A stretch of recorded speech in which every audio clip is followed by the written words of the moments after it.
Yes, hello everyone, good evening all of you and welcome to the global world academy. चलिए आज के session को start कर रहे हैं। सेशन में आज हम लोग यहाँ पर कंप्लीट करने जा रहे हैं 2500 एमसीक्यू सीरीज को, जो कि है हमारी साइंस की। ठीक है, इससे पहले हम लोग 41 सेशन यहाँ पर कंप्लीट कर चुके हैं, जिसमें हमने साइंस के कई सारे क्वेश्चंस को यहाँ पर कंप्लीट किया है, जो कि आपके प्रीवियस एग्जाम्स में भी पूछे गए हैं। ठीक है, तो इसी सीरीज को यहाँ पर कंटिन्यू करेंगे। साथ ही जितने भी स्टूडेंट चैनल पर न्यू हैं, सब्सक्राइब कर लीजिएगा ताकि रेगुलर बेसिस पर आपको वीडियोस के नोटिफिकेशंस मिलते रहें। साइंस का आपका कंप्लीट कोर्स अवेलेबल है, सो जितने भी स्टूडेंट साइंस कोर्स के अंदर इनरोल करना चाहते हैं, अभी आपको इस पर बहुत भारी डिस्काउंट मिल जाएगा। तो यदि आप ऑफर का लाभ लेना चाहते हैं तो ज़रूर से आप एक बार कोर्स को विजिट करिए। डेमो क्लासेस आप देख सकते हैं। ठीक है, सारी चीज़ें आपको वहाँ पर मिल जाएगी। देन आप इजीली कोर्स को यहाँ से बाय कर सकते हैं। ऐप का लिंक वीडियो के डिस्क्रिप्शन बॉक्स में आपको मिल जाएगा, कमेंट बॉक्स में भी आपको दिख जाएगा। ठीक है, स्टार्ट करें आज के सेशन को। चलिए, क्वेश्चन नंबर 730 तक हम लोग प्रीवियस सेशन में कंप्लीट कर चुके हैं। क्वेश्चन नंबर 731 आपकी स्क्रीन पर है, और इसी के साथ इस सीरीज के 1500 क्वेश्चन भी आपके अभी तक कंप्लीट हो चुके हैं। ठीक है, हमने एक बीच में जो है फिर से सीरीज स्टार्ट करी थी प्री एग्जाम के बाद, है ना। प्री एग्जाम से पहले भी हम लोग इस सीरीज पर काम कर रहे थे, और प्री एग्जाम होने के बाद भी हमने इस सीरीज को स्टार्ट किया है। ठीक है, तो क्वेश्चन 31 है, जल में अम्ल को आयनित करने से क्या उत्पन्न होगा। हमने क्या बोला कि what is produced by ionising acid in water. मतलब कि आप जल में अम्ल को आयनित करते हैं, मतलब आपके पास H2O है, वाटर है, इसमें आपने कोई भी एसिड यहाँ पर डाला।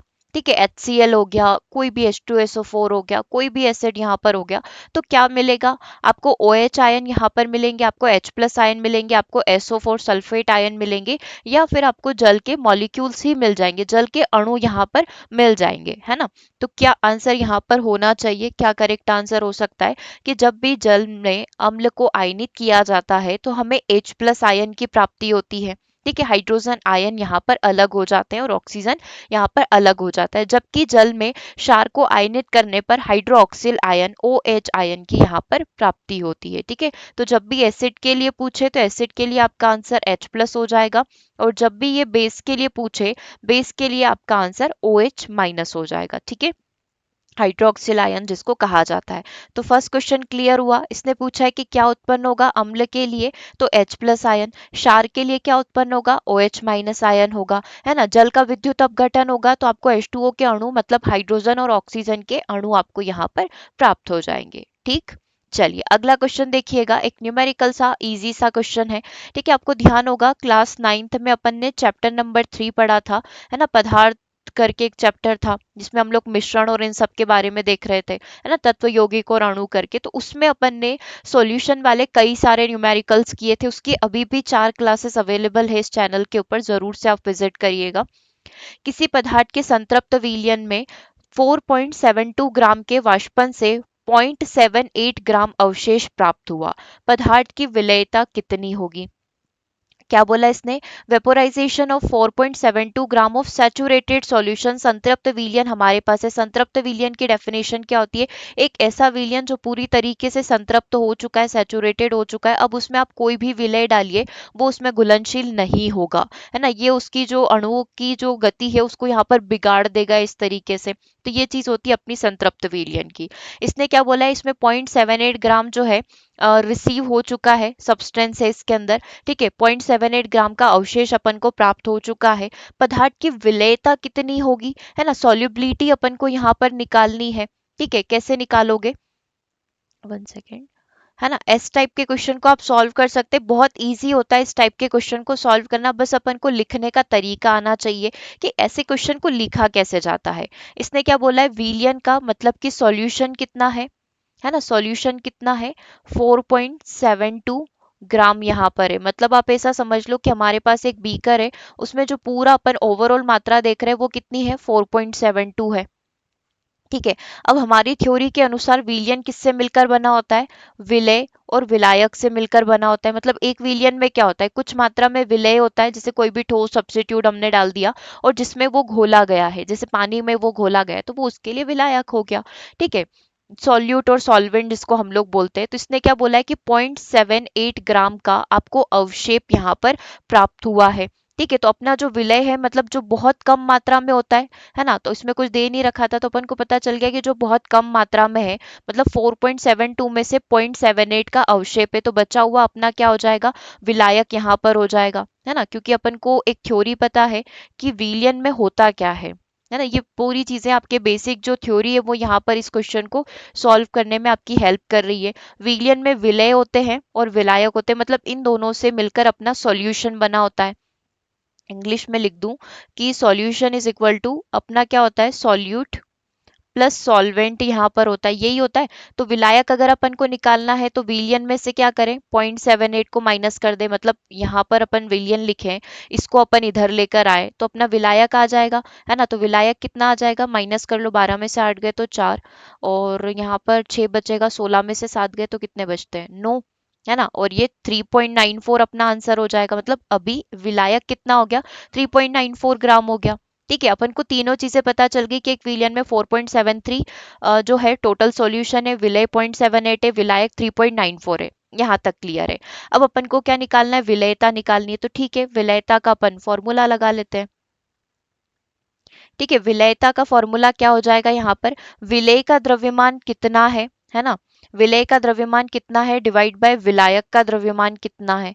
ठीक है, और अपन इसमें इंटू 100 कर देंगे तो अपना परसेंटेज निकल कर आ जाएगा, क्योंकि जो विलयता है अपन से परसेंटेज में निकालनी है। विलय कितना दे रखा है, ठीक है, यहाँ पर लिख दू विलय कितना दे रखा है, या फिर यहाँ ऊपर लिख देते हैं। विलय अपन ने क्वेश्चन में दे रखा था 0.78 इंटू 100, ठीक है, परसेंटेज में आ जाएगी वैल्यू। और विलायक आपने अभी बैठकर निकाला माइनस करके 3.94, है ना। तो अपन इसको ऐसे लिख सकते हैं, इसको इससे अपन को बस भाग ही लगाना है तो अपना आंसर आ जाएगा। ठीक है, 394 का भाग लगाइए तो 39, मतलब 40 दूना 80, 800 से ज्यादा हो जाएगा। तो ये कितनी बार जाएगा, एक बार जाएगा। ठीक है, भाग लगा लो, 394 में एक बार गया, 10 में से 4 गए 6, और 7 में से 9 गए 10, और 8, है ना। और कितना बचेगा यहाँ पर, 10 में से 4 गए तो 6, 9, 10, 11, 12, 13, 14, 15, 16, 17। ठीक है, ये कितना बच रहा है अपना 8 समथिंग, और ये 6 में से 3 गए तो 3। ठीक है, एक जीरो और लगा लो। अब ये लगभग कितनी बार चला जाएगा, 394 और 386 जीरो है, मतलब 10 से कम, मतलब 9 बार चला जाएगा। तो ये यहीं से पता चल गया था कि 19.80 अपना आंसर हो जाएगा, क्योंकि जो डिफरेंस है वो बहुत दूर दूर है, 32 से 36 से 35, और हमको दिख ही गया था एक बार ही भाग जा रहा है, मतलब 19.80 अपना आंसर हो जाएगा। कैसे सॉल्व किया एक बार आपको पूरा डिटेल में दिखा देती हूँ। विलय की विलयता अपन को दे रखी है, विलियन कितना है 4.72 है, विलय कितना दे रखा है 0.78 दे रखा है। यहाँ से अपना विलायक की वैल्यू आ जाएगी 3.94, यहाँ से अपन विलयता निकालेंगे, है ना। तो विलयता कैसे निकालते हैं, विलय का द्रव्यमान डिवाइड बाय विलायक का द्रव्यमान इंटू 100 कर दोगे तो 19.79, मतलब कि 19.8 आपका आंसर हो गया। ठीक है, ये हो गया अपना पहला न्यूमेरिकल क्वेश्चन। ठीक है, चलिए आगे बात करते हैं अगले क्वेश्चन की। नेक्स्ट क्वेश्चन को देखिए, नेक्स्ट क्वेश्चन बोल रहा है जेली बनती है। जेली किससे बनती है, पके हुए फलों से, कच्चे फलों से, आधे पके हुए फलों से, या फलों से बनती नहीं है। तो हमको ये तो पता है कि आप स्ट्रॉबेरी की जेली खा रहे हो, आप मैंगो की जेली खा रहे हो, है ना। मार्केट में जो चॉकलेट्स भी मिलती है तो आप जेली बोलते हो। ठीक है, तो जेली वाली जो होती है वो कैसे बनती है, कच्चे फलों को जो है उनको बनाकर उनको करके बनाया जाता है। तो हम लोग ये बोल सकते हैं जेली बनाने के लिए थोड़े कच्चे फल जो है आदर्श यहाँ पर माने जाते हैं। तो जेली के फलों के रस से जो है, जेली होती क्या है, फलों के रस से बनाई गई है, तो अध पके हुए फलों से जो है जेली का निर्माण यहाँ पर किया जाता है। ठीक है, तो करेक्ट आंसर हो जाएगा अपना ऑप्शन नंबर सी, थोड़े कच्चे फल जो है उसके लिए सही माने जाते हैं कि इसकी जेली भी अच्छी बनती है और लंबे समय तक ये चलती है और इसमें खट्टापन भी रहता है। अगला देखिए, सोप क्या है, इससे बहुत सारे क्वेश्चन बनते हैं। सोप कैसे बनता है, सोपोनिफिकेशन की प्रोसेस यहाँ पर क्या होती है, इसमें कौन कौन से तत्व जो है पार्टिसिपेट करते हैं, है ना। कठोर जल को हटाने के लिए कौन सी प्रोसेस अपनाई जाएगी, इसकी हेड, इसकी टेल, कई सारे क्वेश्चन, मतलब सॉप अपने आप में एक पूरा चैप्टर आप मान सकते हो। तो बेसिकली साबुन है क्या, पोटेशियम तथा सोडियम लवणों का वसी अम्ल है, कार्बन का अम्ल है। यस, ऑप्शंस देखिएगा, कैल्शियम और मैग्नीशियम का यौगिक है, नन ऑफ द अबव।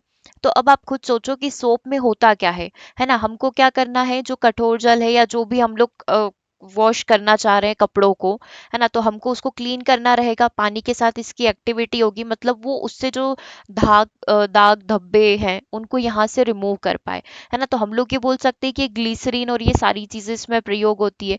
तो पोटेशियम तथा सोडियम लवणों का ये एक प्रकार का वसीय अम्ल होता है। कैसे, अभी आपको पूरी प्रोसेस दिखाएंगे। साबुन लंबी श्रृंखलाओं वाले उच्च वसीय अम्लों के पोटेशियम तथा सोडियम लवण होते हैं। इनका सामान्य सूत्र RCOO Na। हमने क्या बोला, सोडियम या फिर पोटेशियम के ये लवण होते हैं। साबुन सामान्यतः पानी में घुलनशील होते हैं, परंतु कठोर जल में ये प्रभावी नहीं होते, मतलब कठोर जल में ये झाग नहीं देंगे। आप एग्जाम्पल देख सकते हैं, सोडियम पॉमिटेट इसका एग्जाम्पल हो सकता है, सोडियम एस्ट्रेट इसका एक एग्जाम्पल यहाँ पर हो सकता है। ठीक है, तो साबुन क्या होते हैं, लंबी श्रृंखला की इनकी पूरी चेन चलती है फैटी एसिड की, जिसमें पोटेशियम और या फिर सोडियम इसके अंदर आकर जुड़ जाते हैं। ठीक है, कुछ इस प्रकार का स्ट्रक्चर होता है इसका, है ना। ये आप यहाँ पर देख सकते हैं, अपन बोल ही रहे RCOO होता है यहाँ पर, ये RCOO। ठीक है, अब या तो इसके साथ Na जुड़ सकता है ना, या फिर इसके साथ अपना पोटेशियम जुड़ सकता है। तो इस तरीके से जब ट्राइग्लिसराइड को सोडियम हाइड्रोक्साइड के साथ क्रिया करवाई जाती है तो ग्लिसरॉल मिलता है और सोप की अपन को यहाँ पर प्राप्ति होती है। देख लो, RCOO Na, और यहाँ पर अगर अपन ने पोटेशियम हाइड्रोक्साइड के साथ क्रिया करवाई तो के यहाँ पर अपन को प्राप्त हो जाएगा, और इस तरीके से इनकी लंबी पूरी यहाँ पर चेन चलती है। ठीक है, यही सोप बनाने की प्रोसेस है और इसी को सोपोनिफिकेशन साबुनीकरण की प्रक्रिया कहा जाता है। अगला क्वेश्चन देखिएगा, सोने का जो प्रतीक है आपको पता है Au होता है, सिल्वर का अपना Ag होता है। तो ये जो Au आया है ये कहाँ से आया है, ये एक प्रकार का लैटिन वर्ड है जिसका नाम है ओरम। ठीक है, सोना धातु का प्रतीक Au लैटिन भाषा के शब्द ओरम से बना हुआ है, लैटिन में इसका वर्ड सोना होता है। ठीक है, जैसे अपन पर्सनालिटी का पढ़ते हैं कि पर्सनालिटी पर्सोना लैटिन वर्ड से आया है ना, जिसका मतलब होता है मुखौटा, और जिसको हम लोग क्या बोलते हैं, पर्सनालिटी यहाँ पर बोलते हैं। ठीक है, व्यक्तित्व यहाँ पर बोलते हैं। अगला क्वेश्चन देखिएगा, रिएक्शन 2H2O मतलब पानी जो है विघटित यहाँ पर हो रहा है हाइड्रोजन और ऑक्सीजन के अंदर, है ना। मतलब कौन सी प्रोसेस हो गई, इलेक्ट्रोलिसिस, डेफिनेटली विद्युत अपघटन की प्रक्रिया हो गई। उभय अपघटन, डबल डिकम्पोजिशन हुआ है क्या, नहीं हुआ है। कोई ऑक्सीडेशन की प्रोसेस हुई है, नहीं, जस्ट पानी का क्या हुआ है, अपघटन हुआ है, मतलब पानी हाइड्रोजन और ऑक्सीजन आयन में यहाँ पर डिवाइड हो चुका है। ठीक है, तो जस्ट एक इलेक्ट्रोलिसिस की, विद्युत अपघटन की ये प्रोसेस है। ठीक है, आपने प्रोसेस देखी थी कि पानी में जब विद्युत धारा प्रवाहित की जाती है, दो रोड यहाँ पर लगाई जाती है, तो एक रोड पर आपको हाइड्रोजन आयन प्राप्त हो जाएंगे, दूसरे पर आपको ऑक्सीजन के बुलबुले यहाँ पर दिखाई देंगे, राइट। चलिए, देख सकते हैं विद्युत अपघटन वे अभिक्रिया है जिसमें किसी यौगिक पे विद्युत धारा प्रवाहित करने पर उसके रासायनिक बंध टूट जाते हैं। एग्जाम्पल, अब जल में विद्युत धारा प्रवाहित करने पर हाइड्रोजन और ऑक्सीजन परमाणुओं में वो टूट जाएगी।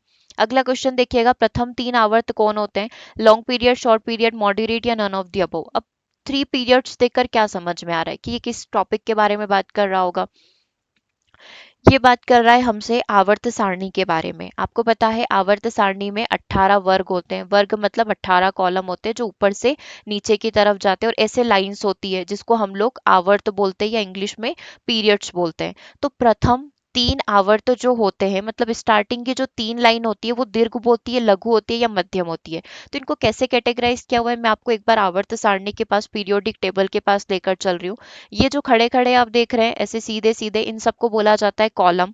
ठीक है, वर्ग। और ऐसे सीधी सीधी लाइनों को बोला जाता है आवर्त। तो इसने बोला था पहले तीन आवर्त, मतलब hydrogen helium, lithium beryllium, boron carbon nitrogen oxygen fluorine neon, sodium magnesium aluminium silicon phosphorus sulphur chlorine और आर्गन, मतलब यहाँ से लेकर इन तीनों की बात करिए तो ये तीनों को क्या कहा जाता है, लघु आवर्त यहाँ पर कहा जाता है। लघु आवर्त क्यों, क्योंकि अगर आप इसको बाकी से कंपेयर करो तो इसमें आप देख लो कि पहले वाली लाइन में कितने तत्व हो गए, दो हो गए, दूसरी वाली में कितने हो गए, एक दो तीन चार पाँच छः सात आठ, तीसरी वाली में भी कितने हो गए, आठ हो गए। तो पहले आवर्त में दो तत्व होते हैं, दूसरे में आठ होते हैं, तीसरे में आठ होते हैं। लेकिन अगर अपन जब चौथे आवर्त, पांचवें, छठे और सातवें की बात करें तो इसमें जो नंबर ऑफ एलिमेंट्स होते हैं वो आठ से ज्यादा होते हैं, 9 10 11 12 13 14 15 16 17।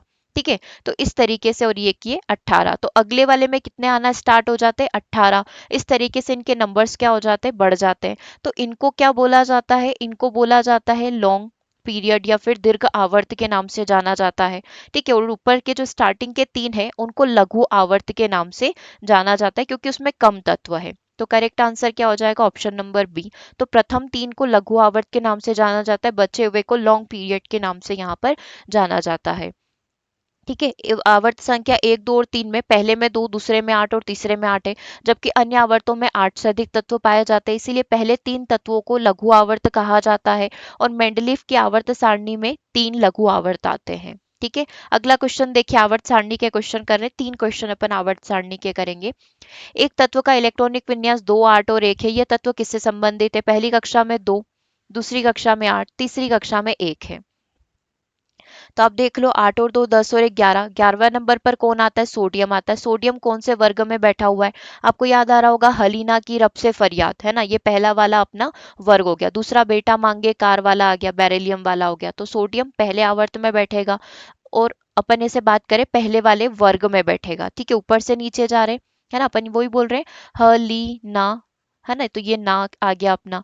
ठीक है, ये ना मतलब सोडियम, मतलब कौन से बात की हो रही है? पहले वाले वर्ग की बात हो रही है। अब ऐसे कौन से वाले में आता है, कौन सी वाली लाइन में आता है, ये आपको देखना है। प्रथम में आता है, द्वितीय में आता है, या तृतीय में आता है? तो एक बार फिर से आपको टेबल पर लेकर चलते हैं, आवर्त सारणी के ऊपर। ये तो हमने सही बिठा दिया ना, तो हमने सही बोल दिया, ह ली ना की रब से फरियाद, है ना। तो इससे अपन को सारे तत्व जो है वर्गवार याद हो गए। तो ये सोडियम जो है, अब आप देख लो तीसरे नंबर पर आ रहा है, क्योंकि आपको ऐसे याद होगा ना कि हाइड्रोजन, हीलियम, लिथियम, 10 तक तो याद है आप सभी को। तो हाइड्रोजन, हीलियम पहले में दो है, लिथियम, बेरिलियम और दूसरे वाले में आठ है, मतलब नियोन तक खत्म हो गए, है ना, क्योंकि हाइड्रोजन से लेकर नियोन तक स्टार्टिंग के 10 होते हैं। तो अगली वाली लाइन में 11वां आ जाएगा, मतलब पहला, दूसरा और तीसरा। तीसरा तो अपना आवर्त हो गया, है ना, और कौन सा वर्ग हो गया? पहला अपना वर्ग हो गया, पहला वर्ग और तीसरा आवर्त यहाँ पर हो गया, first group and third period. ठीक है, क्लियर है यहाँ तक? कोई डाउट तो नहीं है इसके अंदर? कि तत्व जिसका इलेक्ट्रॉनिक विन्यास दो, आठ, एक है, वो सोडियम है, 11वें नंबर पर आता है, हाईली रिएक्टिव एलिमेंट है, प्रथम वर्ग के अंदर और तृतीय आवर्त के अंदर इसको कंसीडर किया जाता है। अगला क्वेश्चन देखो, जब क्लोरीन गैस, आप वीडियो जब आप देख रहे हैं, तो जब जब क्वेश्चन आपकी स्क्रीन पर आ रहा है, तो जरूर से आप कमेंट बॉक्स में कमेंट करते हुए चले, है ना, ताकि आपको भी रहेगा कि हाँ, हम लोग एक्टिवली जो है इस सीरीज को देख रहे हैं। ओके, जब क्लोरीन गैस, क्या बोला है इसने, जब क्लोरीन गैस जो है NH3 के साथ क्रिया करती है, तो क्या उत्पाद बनेगा, क्या प्रोडक्ट बनेगा? जब ये दोनों अभिकारक क्रिया करेंगे तो क्या बनेगा, आप खुद सोचो। और ऑप्शंस भी दे रखे हैं, तो आप बनाकर देख लो। देखो, ये क्लोरीन है, तो आप इसको कार्बन मत बना देना, है ना, क्लोरीन हमेशा साथ में रहता है, मतलब Cl क्लोरीन है। ठीक है, तो अब ये CH4 तो बनने से रहा, CH3 तो बनने से रहा, क्योंकि N भी है, तो N को भी अपन को साथ लेकर चलना पड़ेगा। कैसे लेकर चलोगे इसको? जब क्लोरीन गैस NH3 से क्रिया करेगी, मतलब N तो आना ही है, मतलब या तो आंसर ए होगा या फिर आंसर डी होगा, है ना, बनाकर देख लो। क्लोरीन गैस बोला है Cl2, है ना, क्लोरीन गैस NH3 के साथ प्रतिक्रिया करेगी। ठीक है, तो NH4Cl अपना यहाँ पर बन जाएगा। ठीक है, क्या बचेगा? और अपन को क्या मिल जाएगा यहाँ पर? नाइट्रोजन अलग से मिल जाएगी। ठीक है, बस अब अपन को क्या करना पड़ेगा? इसको बैलेंस करना पड़ेगा। अब आप यहाँ पर देखो, कैसे बैलेंस करोगे इसको? अगर मैं यहाँ पर देखूँ, क्लोरीन दो है, तो मुझे यहाँ पर भी क्या करना पड़ेगा? दो लिखना पड़ेगा, बट फिर यहाँ पर भी दो नाइट्रोजन लिखना पड़ेगा, मतलब कुछ ऐसा नंबर बिठाओ जो सभी को क्या करे? सेटिस्फाई कर दे। अगर मैं यहाँ पर लिख दूँ सिक्स, 6 NH4Cl, मतलब क्लोरीन कितनी हो गई? 6 यहाँ पर हो गई। ठीक है, तो अब आप इसको बैलेंस करो कि यहाँ पर अपनी टोटल कितनी हो जानी चाहिए? 6 हो जानी चाहिए, है ना। कैसे बैलेंस करोगे, एक बार अपन इसको देखते हैं। ठीक है, तो करेक्ट आंसर तो क्या हो गया अपना? NH4Cl हो गया यहाँ से। ठीक है, ये हो गया अपना NH4Cl। अब अपन इसको बैलेंस करना सीखेंगे। ठीक है, ये अपना अमोनिया हो गया, हम जैसे कर रहे थे वैसे ही सॉल्व करते हैं। हमने बोला कि हमको NH4Cl अमोनियम क्लोराइड की यहाँ पर प्राप्ति हो गई। ठीक है, और नाइट्रोजन गैस यहाँ पर बच गई। अब आप देखो कि अगर हम यहाँ पर 6 लिखते हैं, मतलब मेरे पास नाइट्रोजन कितनी हो गई? 6 हो गई। ठीक है, तो ये हो गई अपनी 6 नाइट्रोजन और दो यहाँ पर, तो टोटल यहाँ पर कितना हो जाएगा? 8 हो जाएगा। मैंने आपको बोला था कि क्लोरीन 6 है, तो दो यहाँ पर है, तो आपको तीन यहाँ पर एडजस्ट करना पड़ेगा, तब जाके आपकी 6 क्लोरीन बनी। 8 जो है नाइट्रोजन यहाँ पर बन गई, है ना। 8 या 24 हाइड्रोजन हो गई, तो गिन लो 6 चौक 24 हाइड्रोजन इधर हो गई, तो ये हो गई अपनी इक्वेशन बैलेंस। जब क्लोरीन अमोनिया के साथ रिएक्ट करती है तो अमोनियम क्लोराइड हमको यहाँ पर प्राप्त हो जाता है। इस इक्वेशन को जरूर से नोट डाउन करना। इसी 5 से 6 इक्वेशन आज के सेशन में है जो अपन को याद करनी है। सीरियसली बोलो तो याद ही करनी है आपको कि अमोनिया क्लोरीन के साथ रिएक्ट करेगा तो क्या बनेगा, है ना। एथिलीन जब इसके साथ क्रिएट करेगा तो क्या रिएक्शन होगी, इस तरीके से आपको याद करनी पड़ेगी कुछ चीजें, है ना। तो ये क्वेश्चन तो आपका क्लियर है। हाइड्रोकार्बन पर मूव करें, है ना। ऑप्शन नंबर 1 करेक्ट हो गया।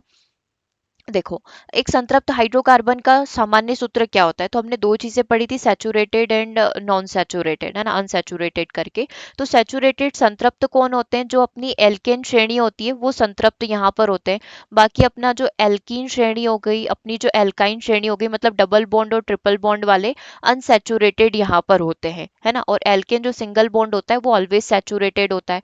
तो अब आप मुझे बताओ एल्केन का फॉर्मूला क्या होता है। CnH2n+2 होता है। अगर इसमें से वो methane, ethane, propane, butane, pentane, hexane, heptane किसी का भी फॉर्मूला दे देता कि इसमें से कौन एक संतृप्त हाइड्रोकार्बन है, तो एल्केन की पूरी सीरीज मैथेन से लेकर लास्ट तक की कौन होती, सैचुरेटेड होती। अब इधर alkene, methene, ethene, propene, butene, alkyne को अगर मैं बोलूँ तो मैथाइन, एथाइन, प्रोपाइन, ब्यूटाइन, ये सब क्या है, अनसैचुरेटेड है। ठीक है, तो बस फॉर्मूला वाइज आप ढूंढ लो। इसका फॉर्मूला होता है CnH2n, है ना। और इसका होता है CnH2n-2, है ना। ये चीज बहुत काम की है और 10th तक में ही आती है, मतलब आपको तो करना ही है।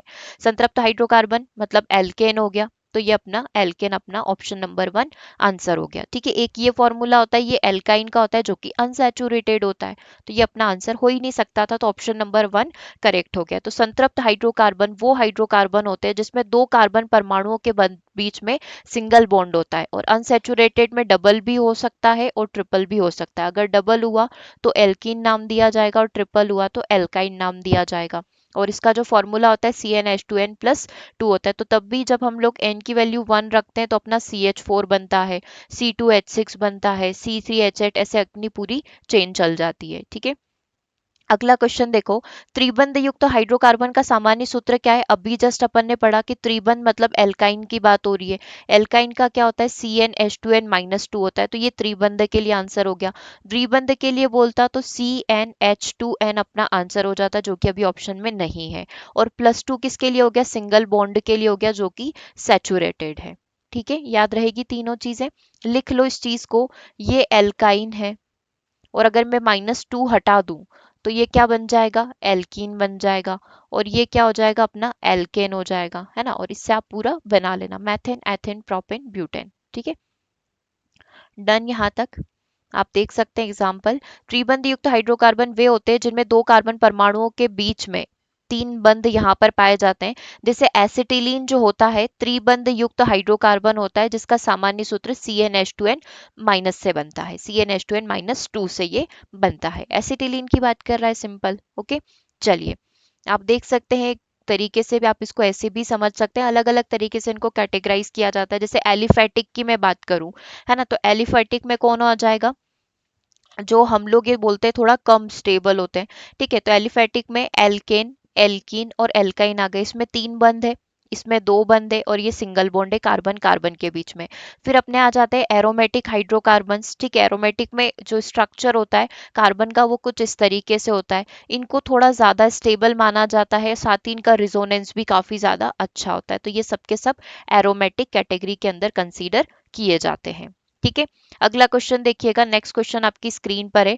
एथिल हाइड्रोजन सल्फेट को 160 से 170 डिग्री सेल्सियस तक गर्म करने पर किस चीज की प्राप्ति होगी। क्या बोला इसने, एथिल हाइड्रोजन सल्फेट को 160 से 170 डिग्री सेल्सियस पर गर्म करना है, तो एथिलीन प्राप्त होगा, एसिटिलीन प्राप्त होगा, मीथेन प्राप्त होगा, या फिर एथेन की प्राप्ति आपको यहाँ पर होगी। क्या आंसर होना चाहिए।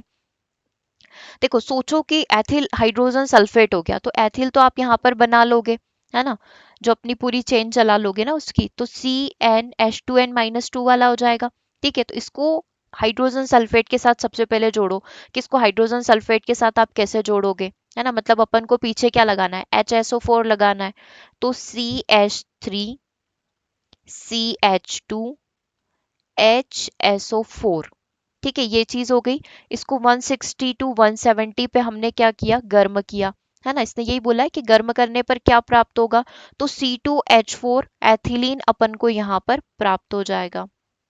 C2H4 एथिलीन प्राप्त हो गया और जो बचा हुआ है उसको निकाल लो, C2 ये हो गए, है ना, और क्या बच रहा है यहाँ पर C2H4, तो मतलब H एक H और बच रहा है, मतलब H2SO4 आपको यहाँ पर प्राप्त हो जाएगा। ठीक है, एक बार इक्वेशन दिखाते हैं आपको। CH3CH2HSO4, तो C2H4 आपको मिल गया और साथ ही H2SO4 सल्फ्यूरिक एसिड आपको मिल जाएगा। दैट मीन्स एथिलीन की प्राप्ति होगी और बचा हुआ सल्फ्यूरिक एसिड, है ना। तो एथिल हाइड्रोजन सल्फेट को जब गर्म किया जाता है तो एथिलीन बनता है और H2SO4 की प्राप्ति आपको हो जाती है। अगला क्वेश्चन देखिएगा, सोडियम प्रोपियोनेट के साथ सोडा लाइम की अभिक्रिया से क्या बनेगा। आपके पास क्या है, सोडियम प्रोपियोनेट है। ठीक है, अब सोडियम प्रोपियोनेट को कैसे बनाओगे, मतलब प्रोपेन के पास चलो। ठीक है, C2H5 COO Na, ये हो गया अपना सोडियम प्रोपियोनेट। अब इसके साथ मेरे को सोडियम सोडा लाइम की क्रिया करवानी है, क्या मिलेगा आपको, मैथेन एथेन एसिटिलीन या एथिलीन की प्राप्ति आपको यहाँ पर होगी। C2H6 मिल जाएगा, कैसे मिलेगा, इक्वेशन बनाओ। C2H6 आपको मिल गया, अब क्या बन जाएगा, यहाँ पर क्या बच जाएगा, Na2, देख लो आप, दो Na है और CO3 अपन को यहाँ पर मिल जाएगा। देखो हो गई इक्वेशन बैलेंस, है ना। तो ये इस तरीके से अपन को सारी चीजें ध्यान रखनी पड़ेगी कि जब भी सोडियम प्रोपोनोट की सोडा लाइम के साथ क्रिया करवाई जाएगी, है ना, CO की उपस्थिति में, तो एथेन गैस अपन को यहाँ पर मिलेगी और Na2CO3 जो है सोडियम कार्बोनेट अपन को यहाँ पर प्राप्त हो जाएगा। अब इस क्वेश्चन को थोड़ा और घुमाकर वो पूछ सकते हैं कि जब इसकी क्रिया में इसके साथ चूने वाले के साथ जो है अपन करवाएंगे तो क्या रिएक्शन होगी। तो आपको बस ये इक्वेशन ध्यान रखनी है, इसके आगे अगर वो चूना वाली इक्वेशन बना दे, बुझा हुआ चूना और वो, तो वो आप इजीली कंप्लीट कर पाए। ठीक है, एथेनॉल का निर्जलीकरण करने पर क्या होगा, मतलब एथेनॉल से अपन को यहाँ पर पानी निकालना है। तो एथेनॉल क्या होता है, C2H5OH होता है। कल की क्लास में अपन इसके बारे में डिस्कस कर रहे थे। जब इसको निर्जलीकरण किया जाएगा, मतलब इसको अंदर से पानी खत्म करना है, तो अपन को क्या मिलेगा। ठीक है, तो एक तो पानी निकालना है अपन को, तो पानी पहले निकाल दो, H2O को पहले निकाल दो। ठीक है, तो क्या बच जाएगा अपना, ये देख लो, C2H4 एथिलीन अपन को यहाँ पर प्राप्त हो जाएगा। कैसे प्राप्त होगा देख सकते हैं, C2H5OH का निर्जलीकरण किया तो C2H4 अपन को यहाँ पर मिल गया और बचा हुआ H2O, मतलब एक H और ये OH, तो H2O अपन को प्राप्त हो गया। निर्जलीकरण मतलब उसमें से पानी अपन ने निकाल दिया। हम बोलते हैं ना हमको डिहाइड्रेशन हो गया, मतलब शरीर में पानी की कमी हो गई है, तो इसमें से भी अपन को क्या करना है, एथेनॉल में से पानी की कमी करनी है। ठीक है, प्राकृतिक गैस का मुख्य स्रोत क्या है, नेचुरल गैस का मुख्य स्रोत अपना मैथेन होता है। ठीक है, देख लो, प्राकृतिक गैस का मुख्य स्रोत मैथेन गैस है। प्राकृतिक गैस में 70 to 90% मैथेन होती है, जो कि इसका मेन फैक्टर भी है। इसके अतिरिक्त इसमें एथेन प्रोपेन ब्यूटेन गैस के अन्य घटक के रूप में पाया जाता है। अर्थात प्राकृतिक गैस विभिन्न गैसीय हाइड्रोकार्बन का ये मिश्रण होती है, मतलब कि प्राकृतिक गैस में क्या है, हाइड्रोकार्बन है। ठीक है, सोपिनिफिकेशन की प्रोसेस क्या होती है, साबुन बनाने की, डिटर्जेंट की, जैम बनाने की, या नन ऑफ दी अबव। तो मैंने आपको बताया था साबुन बनाने में जो है अपन एक क्वेश्चन कर रहे थे साबुन वाला, है ना। तो सोपिनिफिकेशन साबुन बनाने की एक प्रोसेस यहाँ पर होती है, तो साबुन बनाने की ये एक प्रक्रिया है। ठीक है, इक्वेशन कुछ आपको ध्यान आ रही होगी, तो हमने देखा था ट्राइग्लिसराइड प्लस NaOH यहाँ पर क्रिया करके RCOO Na या फिर RCOO की प्राप्ति करते हो, ग्लिसरीन यहाँ पर हमको देते हैं। ठीक है, तो हमने बोला था कि यहाँ पर साबुन बनाने की पूरी चेन चलती है, तो ये कुछ इस प्रकार से इक्वेशन बनती है ना। ये तीन रहते हैं अलग अलग, अपन इसे सिंगल बॉन्ड में इनको कनेक्ट करते हैं। ठीक है, इसकी अगर मैं NaOH के साथ यहाँ पर क्रिया करवा दूं, तो ये कुछ इस तरीके से बन जाएगा। ठीक है, मतलब वापस यही पूरे अपनी इक्वेशन बन जाएगी, C15H31 COO Na। ठीक है, और ये Na तीन बार है, मतलब इसके आगे तीन अपना लग जाएगा, मतलब तीन अलग अलग अपन को प्राप्त हो जाएंगे। ठीक है, CHOH हो जाएगा और CH2OH अपन को यहाँ पर प्राप्त हो जाएगा। एक बार मैं आपको एक्चुअल इक्वेशन दिखा देती हूँ, ये कुछ इस तरीके से बनेगा।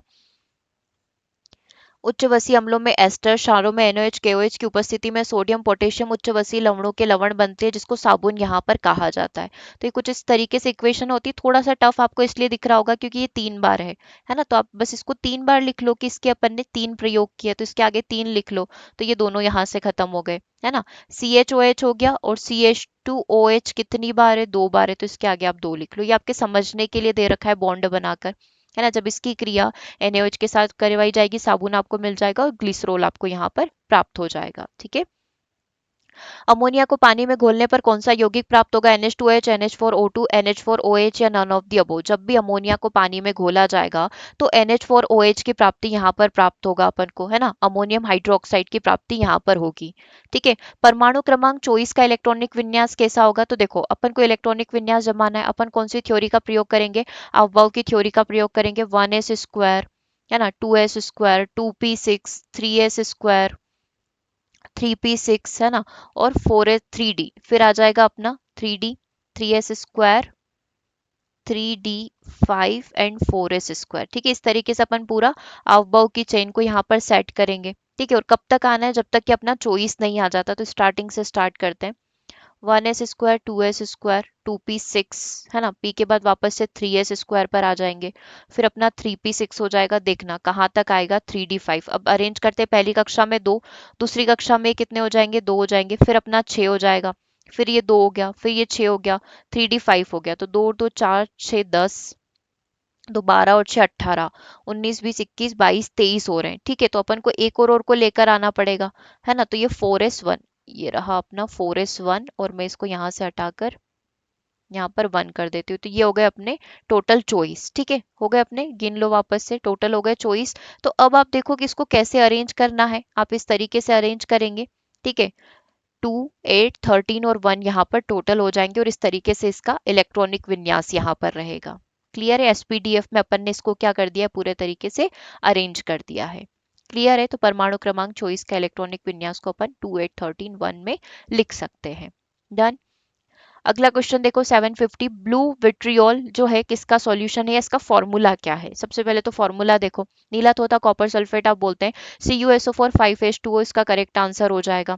ठीक है, नीला तोता ब्लू विट्रोल का रासायनिक नाम क्यूप्रिक सल्फेट, जिसका रासायनिक सूत्र CuSO4 5H2O है। नीले रंग का रवेदार ठोस पदार्थ होता है। इसका प्रयोग बॉर्डियोक्स मिश्रण बनाने में किया जाता है। ठीक है, ये आप यहाँ पर देख सकते हैं। यूजुअली ये फंगिसाइड्स वगैरह जो होते हैं, खेतों में बैक्टीरिया वगैरह को नष्ट करने के लिए मार्केट में इस प्रकार का एक पैकेट मिलता है। इस प्रकार की ये दवा होती है जो फार्मिंग में, खेती में यहाँ पर प्रयोग किया जाता है। तो एक्चुअल में इसका उपयोग जो है वॉर्डियोक्स बनाने में किया जाता है। वॉर्डियोक्स मिश्रण के निर्माण में जो है इसका प्रयोग किया जाता है। ये एक प्रोडक्ट है जिसके बारे में आपको दिखाया गया है, ताकि आपको ये चीज ध्यान रहे, ब्लू विट्रॉल वाली। ओके, चलिए अगला क्वेश्चन आप एज अ होमवर्क ले लीजिए, है ना। इसको हम लोग अपनी अगली क्लास के अंदर डिस्कस करेंगे। ठीक है, अगर पॉसिबल है तो आप सभी कमेंट बॉक्स में जाकर जरूर से आंसर करिएगा। पहले तो इसका आंसर आपको मेंशन करना है, दूसरी बार बाकी बची हुई 3 इक्वेशन से क्या क्या बनेगा। जस्ट लाइक मैं आपको एक बता देती हूँ, जैसे CaSO3 यहाँ पर है। ठीक है, या फिर एक और इजी वाला ले लो, है ना। एक मैं आपको बता देती हूँ, NaCl प्लस H2SO4, ये तो हमने कई बार कर रखी है। तो जब इसकी इक्वेशन बनेगी तो अपन को क्या मिलेगा? देखो साफ साफ दिख रहा है, NaSO4 और H2Cl। ठीक है, तो Na2SO4 अपन को यहाँ पर सोडियम सल्फेट यहाँ पर मिल जाएगा, और HCl की प्राप्ति यहाँ पर हो जाएगी। बस इसको बैलेंस करना है। अपन को क्या चाहिए? यहाँ पर क्लोरीन चाहिए। तो इन चारों में से किससे अपन को क्लोरीन की प्राप्ति होगी, ये अपन को सॉल्व करके इनको दिखाना है। तो आप पहले आंसर करेंगे, और बची हुई इक्वेशन में किससे क्या प्राप्त होगा ये आपको बताना है। जैसे CaO और HCl की क्रिया कर ली, है ना। तो यहाँ पर आप देखेंगे CaO अपन ने कर रखा है, CaCl2 अपन को मिल जाएगा, कैल्शियम क्लोराइड अपन को मिल गया, बचा हुआ रिलीज हो जाएगा। ठीक है, तो इस तरीके से आप सारी इक्वेशंस कमेंट बॉक्स में मेंशन करिएगा। इसको हम लोग अपनी कल की क्लास में बैठकर डिस्कस करेंगे। ठीक है, तो आज के सेशन को हम लोग यहीं ओवर कर रहे हैं। ठीक है, मिलते हैं हम लोग अपनी कल वाली क्लास में। Thanks for watching.